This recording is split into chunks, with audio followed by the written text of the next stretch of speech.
Good morning to all.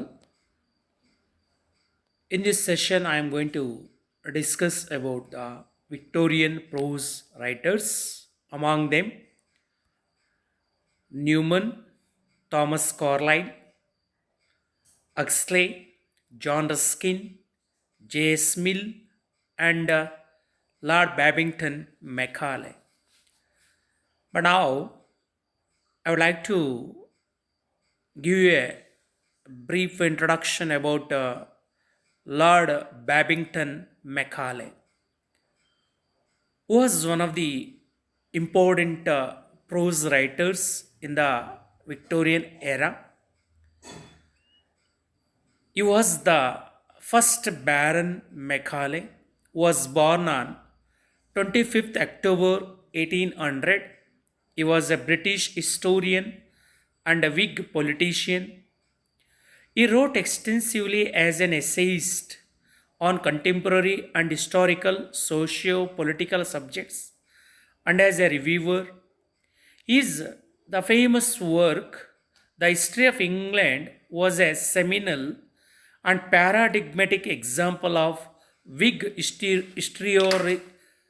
historiography, and its literary style has remained an object of praise since its publication, including subsequent to the widespread condemnation of its historical contentions, which became popular in the 20th century.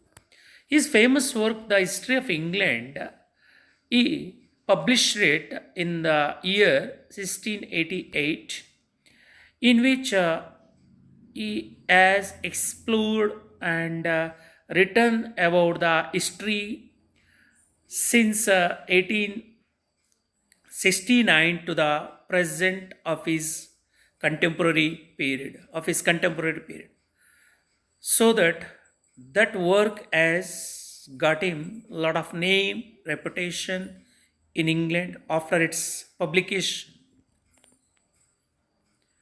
Macaulay served as the secretary at war between 1839 and 1841 and as the paymaster general between 1846 and 1848.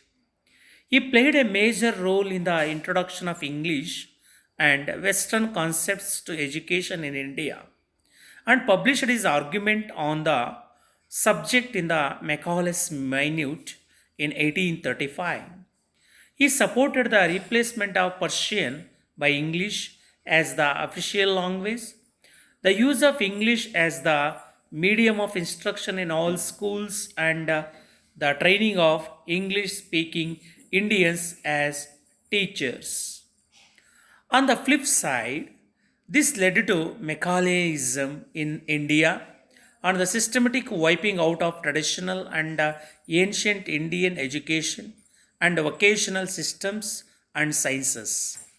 Macaulay divided the world into civilized nations and barbarism, with Britain representing the high point of civilization.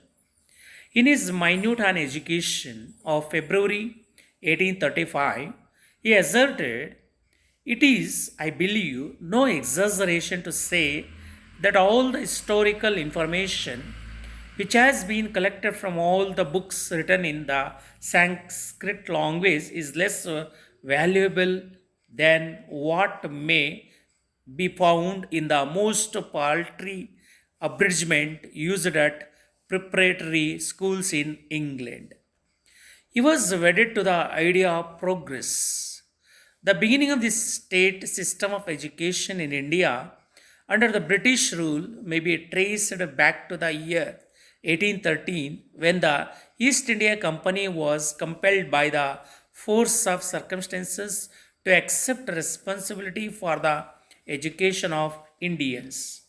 Clause 43 of the Charter Act of 1813, which stated, "It shall be lawful for the Governor General in Council to direct that out of any surplus which may remain of rents, revenues, and profits arising from the said territorial acquisitions, after defraying the expenses of the military, civil and commercial establishment and paying the interest of the debt in manner year in after provided a sum of not less than 1 lakh of rupees in each year shall be set apart and applied to the revival and improvement of literature and the encouragement of learned natives of India and for the introduction and promotion of knowledge of the sciences among the inhabitants of the British territories in India.